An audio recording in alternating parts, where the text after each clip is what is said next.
Salut, j'espère que vous allez bien et que ce nouveau confinement ne vous pèse pas trop. Moi ça va, je suis pas vraiment confinée puisque mon stage continue, donc ça va, j'ai gardé un rythme quand même, on va dire normal, et surtout je vois des gens, donc ça va, je suis pas enfermée trop dans ma bulle. Je tenais à m'excuser pour cette lumière qui est quand même un petit peu agressive, faut se le dire. Il y a le reflet dans mes lunettes, enfin bon bref. J'espère quand même que ça ne nous empêchera pas de passer une très bonne vidéo. Aujourd'hui, petite vidéo parce que je voudrais partager avec vous deux boissons que je fais super régulièrement en ce moment. L'hiver arrive, donc il faut prendre un petit peu soin de soi pour que l'organisme soit un petit peu boosté pour affronter l'hiver et toutes les petites maladies qu'on peut voir, en plus de la grande maladie dont toute la planète parle. Pour commencer, je vais vous parler de la cure de miel que je suis en ce moment. Il y a encore un mois, je connaissais pas du tout cette cure, mais c'est une jeune femme que je suis sur Instagram qui m'a fait connaître. Cette jeune femme, elle s'appelle Iman et elle tient le compte Ministère des 18 mètres carrés. C'est une étudiante qui partage ses petites astuces, ses recettes, etc. au quotidien. Donc je vous invite à aller checker son Instagram que je vous mets juste ici. Du coup, dans sa story, elle parlait notamment de cette cure de miel qu'elle a déjà fait auparavant et qu'elle a recommencé à faire il y a environ un mois, je pense. Et après, elle a partagé dans sa story toujours plein d'avis de plein de gens qui avaient fait cette cure et qui en disaient que des bonnes choses. Donc je me suis dit, eh bien pourquoi pas. Donc cette recette, on va la faire ensemble, c'est tout simple. Il vous suffit d'une gourde, enfin moi je trouve ça plus pratique pour mélanger, et de miel. Donc celui que j'ai choisi, c'est un miel bio de Besacier, c'était le moins cher qu'il y avait au supermarché, mais vous pouvez utiliser tous les miels que vous souhaitez. En revanche, je vous conseille quand même d'acheter un miel bio et français aussi. Il y a quand même beaucoup de trafic de miel et du coup, quitte à faire une cure qui sera bonne pour sa santé, autant y mettre des bons produits. Bon, je filme comme ça, je sais que c'est pas le mieux, mais bon, un jour j'aurai du matériel et je pourrai faire de vrais beaux cadrages. Donc tout d'abord, on va remplir notre gourde. Donc moi j'ai choisi une gourde d'un demi-litre, tout simplement parce que Iman le faisait aussi, mais vous pouvez aussi le faire dans une tasse, donc en plus petite quantité. Et là on va venir mettre 2 à 3 cuillères de miel. On en met partout, c'est génial.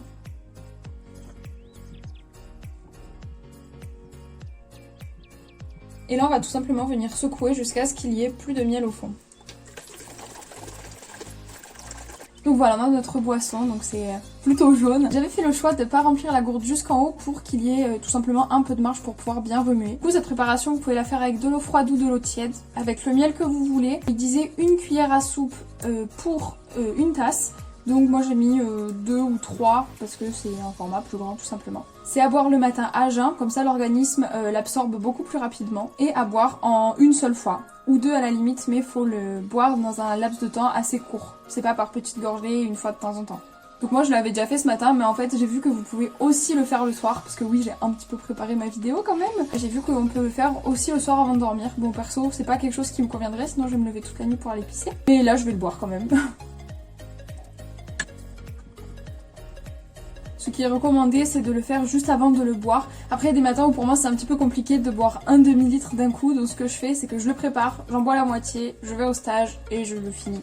Et c'est que après que je vais pouvoir prendre une petite brioche pour déjeuner ou quoi, mais je ne mange pas avant. Donc maintenant on va passer au bienfait. Maintenant vous le savez, le miel c'est bon pour vraiment énormément de choses. D'ailleurs si vous n'avez pas vu la vidéo où je teste des masques à base de miel, je vous la remets juste là. Dans la story, Iman partageait son propre retour sur la cure qu'elle avait déjà faite auparavant et qu'elle recommençait pour cette année, mais aussi tous les retours des autres personnes qui avaient déjà suivi cette cure. Le premier point c'était pour la peau. Apparemment ça la rend vraiment soyeuse, jeune et lisse. Mais juste avant cette vidéo, j'ai voulu creuser un petit peu plus. Et ce que j'ai trouvé, c'est qu'apparemment ce serait super bon pour prévenir et éliminer les parasites et les saignements qui sont présents dans l'appareil digestif. Ça permettrait également de lutter contre la bronchite, le rhume, mais aussi de renforcer le système immunitaire. Ça éliminerait les toxines de l'organisme et de l'intestin. Mais ça aurait aussi des propriétés antibactériennes, antifongiques et antivirales. Tout ce qui nous intéresse en ce moment quoi. Évidemment, je ne vous présente pas le remède miracle, mais l'hiver et plus particulièrement celui-ci, notre corps a bien besoin d'un petit coup de boost. Pour ma part, ça fait une dizaine de jours que je suis cette cure, et ce que j'ai remarqué et qui a été flagrant dans les premiers jours, c'est que surtout je suis moins fatiguée le matin. Et ça, je pense que c'est vraiment lié au fait que je m'hydrate. Ça me force à m'hydrater beaucoup plus que ce que je fais d'habitude, parce que d'habitude je suis quelqu'un qui boit très peu, voire pas du tout. Pourtant je savais que le fait de boire à jeun le matin avant de manger, c'était vraiment bon pour l'organisme, mais j'avais pas mesuré à quel point. Et depuis que je fais ça, je vous jure que le matin j'ai beaucoup plus de facilité à me concentrer et à écouter ce qui se passe autour de moi. Pour ce qui est de la peau, je n'ai pas vu de changement significatif, mais c'est peut-être aussi que je prends pas le temps de regarder ma peau, de la scruter et de pouvoir faire un comparatif. Mais si je vois des changements importants dans les prochaines semaines, je vous le partagerai en story de mon Instagram que je vous mets juste là. Je vous avoue que je n'ai pas trouvé de durée à cette cure, mais je pense que vous pouvez faire ça 1 à 2 mois, voire tout l'hiver si vous le jugez nécessaire.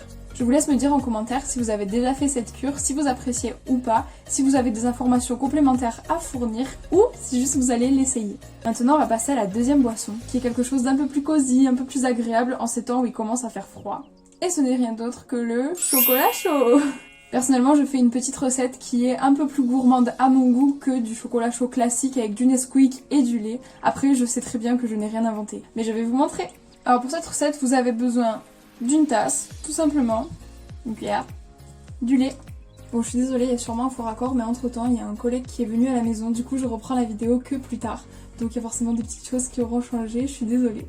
Donc, vous avez aussi besoin de chocolat. Donc, moi, j'ai choisi du chocolat blanc, à l'endroit c'est mieux, le chocolat à dessert de Nestlé, mais je fais ça aussi avec le chocolat au caramel, peu importe, ça dépend de vos goûts. Du coup, je commence par cacher 3 colonnes de chocolat. Après ça vous pouvez le régler en fonction de vos goûts parce que c'est quand même assez sucré. Donc moi je mets 3 colonnes mais bon après le lait ça adoucit quand même vachement le goût. Ensuite vous faites chauffer ça environ 1 minute au micro-ondes. On va voir si c'est assez fondu. Ouais, pas mal. Je sais pas si je vais réussir à vous montrer. En plus c'est super chaud. Ouais, c'est pas trop mal.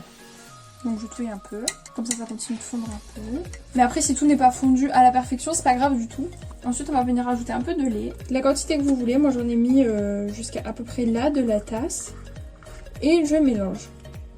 Donc là ça va faire probablement un peu des paquets comme ça, là, c'est pas très joli. Puis vous voyez, des fois ça se fond parfaitement déjà. Des fois il faut juste le remettre un petit peu au micro-ondes. Non, en plus c'est froid. Ah, c'est pas bon. Et là, je remets 1 minute au micro-ondes.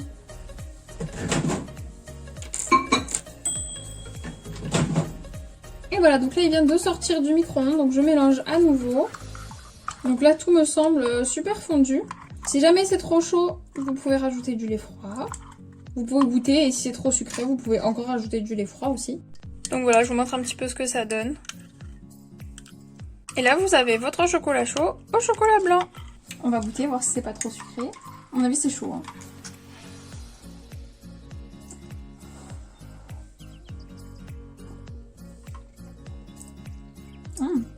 Non, bah moi pour ma part, il est nickel. Je vais quand même attendre que ça refroidisse un peu avant de pouvoir le déguster. Et voilà, cette vidéo touche à sa fin. En tout cas, j'espère que ça vous aura plu. Donc on a commencé sur une cure, quelque chose d'un peu diète, et on finit par un truc bien sucré, histoire de pas être trop diète non plus. Ou alors avoir un truc bien sucré le soir et pour déculpabiliser, faire une petite cure détox le matin. C'est vous qui choisissez comment vous le voyez. En tout cas, moi j'ai pris plaisir à vous partager des petites choses de mon quotidien. J'espère que ça vous a plu tout autant que moi. Je vous laisse mettre en commentaire si vous avez apprécié ou si vous souhaitez voir d'autres choses sur ma chaîne. Et je vous laisse vous abonner à mon Instagram. Et j'ai également un TikTok. Passez une bonne soirée!